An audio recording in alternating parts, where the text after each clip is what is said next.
O, Mrs., ano ba ang trabaho mo? Production operator. Gaano ka nakatagal sa trabaho mo? 4 years. So, regular ka na. Magkano ang kita mo sa isang araw? 350 na din.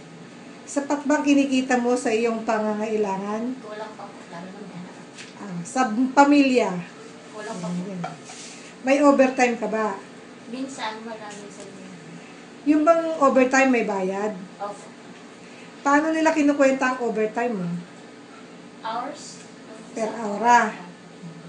Ano ba ang benepisyo na natatanggap mo sa kumpanya nyo?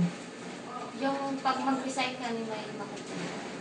Meron ba kayong SS? Meron po. Pero, mag-ibig na. Allowance?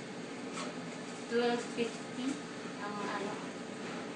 Yung ano namin, meron 1250. Para saan yung 1250 na yun? Allowance po yun. Din sa mga kabukahan. Transportation? Food? Parang gano'n lang po. Parang gano'n. Basta may 1250. Palagay mo ba sapat ang sweldo mo para sa hirap at saka tagal mo sa trabaho? Hindi po. Kulang pa. Kulang pa rin. Sa palagay mo, ano naman ang tamang sweldo para sa ginagawa mong trabaho sa kumpanya? Kung yung 350 na kulang, palagay mo mga magkano ang dapat? 1,000. Isang araw? Mga magkano tingin mo?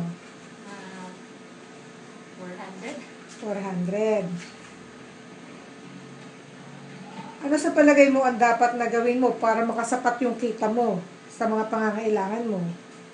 Siguro mag-tipid, ano ba? Mag-sideline, ano ba? Kung holiday ba, pareho pa rin ang kita mo o iba ang kwenta ng holiday? Opo. Sige, yun lang. Thank you.